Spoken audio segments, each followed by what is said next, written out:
Bismillahirrahmanirrahim. Welcome to Aisha Forces Academy. Like my videos, subscribe my channel and press the bell icon for more updates. अस्सलामुअलैकुम students, उम्मीद करता हूँ आप तमाम लोग खैर खैरियत से होंगे और बहुत ज़्यादा बेहतरीन ज़िंदगी गुजार रहे होंगे। स्टूडेंट्स, आज की इस वीडियो में हम बात करने वाले हैं पीएफ यानी पाकिस्तान एयरफोर्स की जीडीपी और सीएई वगैरह के जो जितनी भी कमीशन की ब्रांचेस हुई हैं उनमें जो फ़िज़िक्स के एमसीक्यूज़ होंगे, अहम तरीन सवाल वो हम देखेंगे। फ़िज़िक्स के पास्ट पेपर से भी देखेंगे कुछ सवाल। तो फ़िज़िक्स की ये वीडियो होने वाली है, बड़ी इंपॉर्टेंट वीडियो होने वाली है। वीडियो को एंड तक देखेंगे तभी आपकी सारी कन्फ्यूजन्स क्लियर हो सकेंगी। और अगर हमारे चैनल पर न्यू है तो प्लीज़ हमारे चैनल को भी लाजमी से सब्सक्राइब करना है आपने।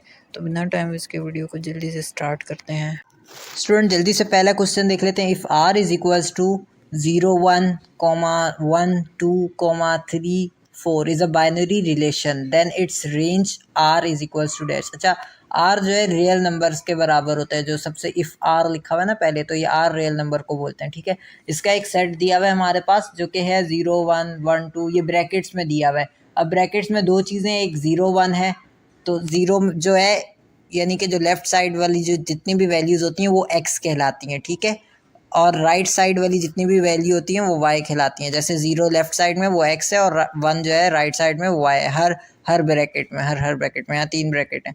तो जो एक्स होती है वो हमेशा हमारी डोमेन होती है और जो वाई वाली वैल्यूज़ होती हैं वो हमेशा हमारी रेंज होती है। तो इसके अंदर हमें पूछा हुआ है रेंज बतानी है, तो 1 होगी इधर पहले ब्रैकेट में से, दूसरे ब्रैकेट में से 2 होगी और तीसरे ब्रैकेट में से 4 होगी। तो ऑप्शन नंबर डी हमारा बिल्कुल करेक्ट ऑप्शन होगा। अच्छा, तो सेकंड क्वेश्चन है, if B is a real number then point 0 comma B lies on dash quadrant. अगर बी जो है हमारे पास, ये 0 कॉमा बी है ना, 0 जो है हमारे पास, अभी मैंने बताया क्या होता है, लेफ्ट साइड एक्स एक्सिस होती है और राइट साइड वाई एक्सिस होती है। तो बी हमारा वाई एक्सिस पर होगा ना, ऑप्शन नंबर सी इधर करेक्ट होगा। रियल नंबर क्या होता है, जितने भी नंबर्स होते हैं, B is a real number then point B lies at on dash quadrant. तो ये वाई एक्सिस वाला बिल्कुल करेक्ट आंसर होगा। रियल नंबर जितनी भी काउंटिंग होती है हमारी, कोई सा भी नंबर ले लें वो रियल ही होता है। ठीक है, बस इसके लिए कोई ज़्यादा ख़ास कंडीशन नहीं है रियल नंबर के लिए। तो ऑप्शन नंबर सी हमारा बिल्कुल करेक्ट होगा। क्यों? क्योंकि ये वाई पर आ रहा है तो वाई एक्सिस पर होगा ये, और 0 हमेशा ओरिजिन पर होता है। अच्छा, नेक्स्ट क्वेश्चन देखते हैं जो कि क्वेश्चन नंबर 3 है। If X Y and Z are real numbers then dash. अच्छा, अगर एक्स वाई और जेड जो हैं ओरिजिन पर नहीं है, मतलब एक्स एक्सिस पर नहीं है, तो हमारे पास जो मतलब वाई एक्सिस पर है। क्यों? क्योंकि वो रियल नंबर्स हैं। ठीक है, तो रियल नंबर ज़्यादातर हमेशा कहाँ पर होते हैं, वाई एक्सिस पर होते हैं। तो अगर एक्स वाई और जेड जो हैं हमारे पास रियल नंबर है, तो हमारे पास इन चारों ऑप्शन में से कौन सा ऑप्शन करेक्ट होगा? ये तीनों ही करेक्ट नहीं होंगे, बी सी और डी बिल्कुल करेक्ट नहीं होंगे, क्योंकि ये सारे एक्स एक्सिस पर तो हो सकते हैं मगर वाई पर नहीं हो सकते। तो इनका थोड़ा सा मुश्किल है। बाकी जो ऑप्शन ए है वो करेक्ट होगा, X multiply by Y Z is equals to Z multiply by X Y. तो ये हमारा बिल्कुल ऑप्शन नंबर ए करेक्ट होगा। अच्छा, तो नेक्स्ट क्वेश्चन देख लेते हैं स्टूडेंट। क्वेश्चन नंबर 4 है, the factors of x square minus 5x plus 6 are dash. अच्छा, x square minus 5x plus 6 के फैक्टर्स बना के बताने हैं। फैक्टर्स कैसे बनाते हैं? मिडल टर्म ब्रेक करके। सब ने मेथड पढ़ा होगा, सबको पता ही होगा। अगर किसी को नहीं पता वो जाके यूट्यूब पे सर्च कर लेना, बहुत ईजी है। मैं फिर भी थोड़ा सा समझा देता हूँ। इसमें करना क्या होता है, जो पहली वैल्यू यानी कि एक्स स्क्वेयर और आखिर में जो 6 लिखा है इसको मल्टीप्लाई करेंगे। जब एक्स स्क्वेयर और 6 को मल्टीप्लाई करेंगे तो 6x स्क्वेयर हो जाएगा। अब इनको हमने ऐसे ब्रेक करना है कि बीच वाला 5 बन जाए। 6x स्क्वेयर तो हो गया ना, 6x स्क्वेयर को हम बीच में से कट करेंगे, यानी कि x के पेयर्स बनाएंगे। एक बना देंगे x-2 और एक बना देंगे x-3। तो ये क्या हो जाएगा, इसमें जो x और x है एक्स स्क्वेयर हो जाएगा, और -2 -3 कितना हो जाएगा, माइनस का 5 हो जाएगा। माइनस माइनस प्लस होता है, साइन हमेशा बड़े का आता है। बड़े पे -3 पे माइनस का साइन है, क्योंकि 3 2 से बड़ा है। तो ये जो है -5 हो जाएगा। ठीक है, हो गया, बीच वाला बन गया। अब उसके बाद हमने चेक करना है, तो इनको -2 और -3 को हम मल्टीप्लाई करेंगे तो हमारे पास 6 बन जाएगा वापस से। इस तरीके से मिडल टर्म ब्रेक होती है। तो हमारा ऑप्शन नंबर बी यहाँ पे बिल्कुल राइट ऑप्शन होगा। अगर नहीं समझ आई, बहुत ईजी है, सबको आती होगी, लेकिन अगर फिर भी नहीं समझ आई तो इसके शॉर्टकट मेथड्स और भी होते हैं बहुत सारे। जो आपको समझ आए यूट्यूब पे सर्च करो, मिल जाएंगे सारे। लिखना middle term methods for shortcut methods for middle term, YouTube पे लिखना आ जाएंगे सारे। अच्छा स्टूडेंट नेक्स्ट क्वेश्चन देख लें। Question number 5, the numbers whose sum is -3 and product is -30 are. अच्छा वो ऐसे कौन से नंबर है जिनका सम -13 होगा, यानी कि अगर सम का मतलब होता है प्लस करना, वो ऐसे नीचे ऑप्शंस में से ऐसे कौन से नंबर है जिनको अगर हम प्लस करें तो उनका जो आंसर आएगा वो -13 आएगा, और अगर उनको प्रोडक्ट करें यानी कि उनका मल्टीप्लाई करें उन दोनों नंबर्स को तो -13 आएगा। ऑप्शन नंबर 2 को अगर हम प्लस करें 15 में तो 17 हो जाएगा, बिल्कुल गलत है। ऑप्शन नंबर बी को अगर हम प्लस करें 15 में यानी कि 2 को अगर -15 में ऐड करें हम तो हमारे पास क्या हो जाएगा, -13 हो जाएगा, ये हो सकता है। अच्छा उसके अलावा जो है अगर हम ऑप्शन नंबर सी -3 10 में -3 ऐड करें तो 7 हो जाएगा, और अगर -10 में 3 ऐड करें तो हो जाएगा कितना हो जाएगा, 11 हो जाएगा, ठीक है। सॉरी 11 नहीं 13 हो जाएगा, ठीक है। तो ये इस तरीके से 13 भी नहीं होगा, सॉरी -7 ही होगा, ठीक है। तो इस तरीके से होंगे, लेकिन जो ऑप्शन नंबर बी है वो यहाँ पे हम देख रहे हैं, अगर हम -15 में अगर हम 2 ऐड करते हैं तो साइन हमेशा बड़े का आता है और माइनस हो जाएगा, ठीक है। तो ये 13 हो जाएगा, और जब हम इनको 15 को -15 को 2 से मल्टीप्लाई करेंगे तो -30 भी आएगा। तो इस तरह ऑप्शन नंबर 2 बिल्कुल करेक्ट है। अच्छा स्टूडेंट नेक्स्ट क्वेश्चन देखते हैं। क्वेश्चन नंबर 6 जो कि है the potential energy of a body changes. एक कोई भी बॉडी है उसकी जो पोटेंशियल एनर्जी होगी वो क्या चीज़ चेंज करती है। तो 4 ऑप्शन दिए पर है, directly with mass and inversely with height, directly with height and inversely with mass, directly with both mass and height, inversely with both mass and height. इसके अंदर जो राइट ऑप्शन होगा ऑप्शन नंबर सी होगा, directly with both mass and height. अच्छा जो potential energy है वो body की क्या मास यानी कि वज़न और हाइट यानी कि उसकी लंबाई, जो हाइट होती है उसकी, वो चेंज करती है पोटेंशियल एनर्जी। पोटेंशियल एनर्जी होता क्या है, किसी भी बॉडी के अंदर जो ताकत स्टोर हुई हुई होती है उसको बोलते हैं। अब फॉर एग्जांपल एक हमने बॉल है कि छत पे रखी हुई है, ठीक है, अपनी छत पे बॉल रखी है, ठीक है। अब वो जो रखी हुई है ना, पड़ी हुई है, हिल नहीं रही इधर उधर, तो उसकी जो उसके अंदर जो ताकत है ना उसको हम बोलेंगे क्या, पोटेंशियल एनर्जी, ग्रेविटी की वजह से। क्योंकि ग्रेविटी ने उसको ज़मीन पे खींचा हुआ है और वो पड़ी हुई है। जब हम उसको छत से छोड़ के नीचे गिराएंगे, बाहर घर की छत से बाहर गिराएंगे, तो वो उसकी जो पोटेंशियल एनर्जी है वो कन्वर्ट होना शुरू हो जाएगी काइनेटिक एनर्जी में, ठीक है। क्योंकि वो मोशन में आ गई, वो नीचे गिर रही है, और जब वो प्रॉपर नीचे पहुंच जाएगी तो वो क्या हो जाएगी, पूरी तरीके से उसकी जो एनर्जी है वो काइनेटिक एनर्जी में चेंज हो जाएगी। तो इसका जो पोटेंशियल एनर्जी का फॉर्मूला होता है वो होता है PE = mgh। m means mass, G with acceleration due to gravity, और H माने हाइट। तो ऑप्शन नंबर सी हमारा राइट होगा। अच्छा स्टूडेंट नेक्स्ट क्वेश्चन है question number 7, the work of a body is equal to the product of. अच्छा basically work का formula पूछा जा रहा है कि वर्क का जो फिजिक्स में जो फॉर्मूला होता है वो क्या होता है। प्रोडक्ट मीन्स बोलते हैं मल्टीप्लाई, प्रोडक्ट का मतलब मल्टीप्लाई होता है। वर्क जो है किसी भी बॉडी का जो वर्क है वो किन चीज़ों के प्रोडक्ट के मल्टीप्लाई के इक्वल होगा। तो 4 ऑप्शन दिए पर है, फोर्स एंड वेलोसिटी, बी पर है फोर्स एंड डिस्प्लेसमेंट, सी पर है फोर्स एंड टाइम, और डी पर है फोर्स एंड एक्सेलरेशन। तो जो राइट ऑप्शन होगा ऑप्शन नंबर बी होगा। हम किसी भी बॉडी के वर्क को पता कर सकते हैं उसकी ताकत को जान के और उसकी डिस्प्लेसमेंट को जान के। तो ऑप्शन नंबर बी हमारा राइट होगा।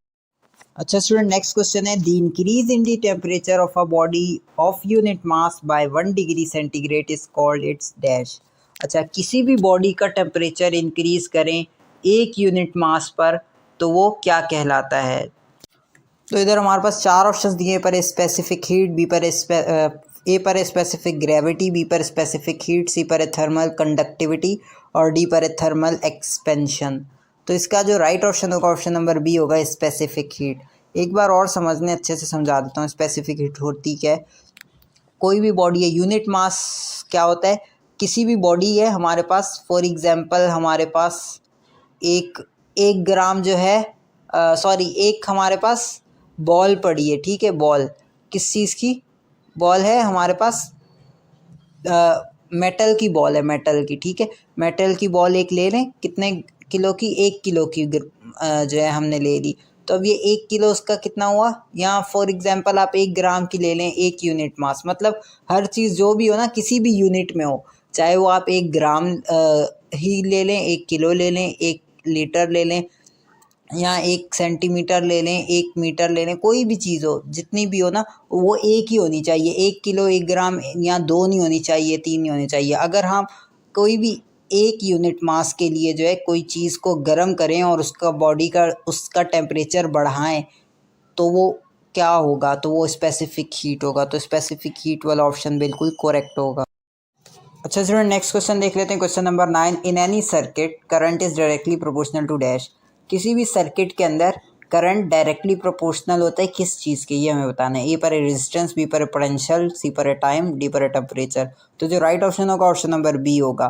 किसी भी सर्किट में करंट डायरेक्टली प्रोपोर्शनल होता है पोटेंशियल डिफरेंस के, ठीक है, पोटेंशियल डिफरेंस के डायरेक्टली प्रोपोर्शनल होता है करंट। यानी कि अगर करंट ज़्यादा होगा सर्किट में तो उसका पोटेंशियल डिफरेंस भी ज़्यादा होगा, ठीक है।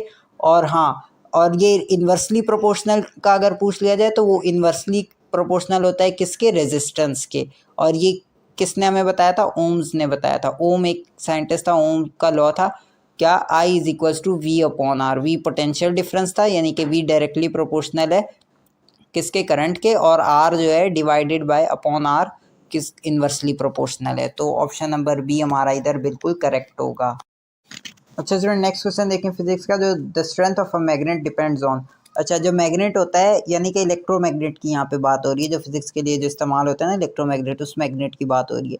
उसकी स्ट्रेंथ किस चीज़ पर डिपेंड करती है? मतलब क्या चीज़ ऐसी उसमें इलेक्ट्रोमैग्नेट पर लगी होगी कि उसकी वजह से वो बहुत ज़्यादा मजबूत होगा? क्या चीज़? तो 4 ऑप्शन दिए हैं। ए पर है number of turns of coil, B पर है thickness of the magnet, C पर है colour of the magnet, D पर है शेप ऑफ द मैग्नेट। तो जो राइट ऑप्शन होगा ऑप्शन नंबर ए बिल्कुल करेक्ट होगा। Number of turns of coil, मतलब जितनी ज़्यादा उसके ऊपर वायर तार लपेटी होगी ना, कॉइल वाली एक तार होती है वो लपेटी होती है, जितनी ज़्यादा तार लपेटी होगी उतना ज़्यादा जो है वो स्ट्रॉन्ग होगा, मजबूत होगा वो मैग्नेट।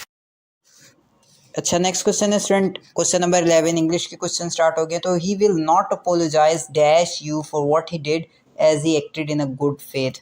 इस क्वेश्चन में हमें एक बिल्कुल जो है ना करेक्ट प्रपोजिशन ऐड करना है। तो जो 4 ऑप्शन हैं, ए पर है टू, बी पर है विद, सी पर है फॉर और डी पर है अबाउट। तो apologise dash you, apologise with you होगा नहीं, फॉर यू आपके लिए भी अपोलोजाइज नहीं होगा, अबाउट यू आपके बारे में अपोलोजाइज भी नहीं होगा, टू यू बिल्कुल करेक्ट होगा। ऑप्शन नंबर ए बिल्कुल करेक्ट है। अच्छा स्टूडेंट, नेक्स्ट क्वेश्चन है question number 12, his thirst dash knowledge left him no leisure for anything else. अच्छा, इसका पहले मैं पूरा मतलब बता देता हूँ। हिज थर्स्ट यानी कि उसकी भूख, किस चीज़ की भूख? नॉलेज की, उसकी मालूमात की भूख ने जो है उसको लीजर बोलते हैं फारिग वक्त, उसको इस काबिल ही नहीं छोड़ा कि वो अपने फारिग वक्त में कुछ और काम कर सके। किसने?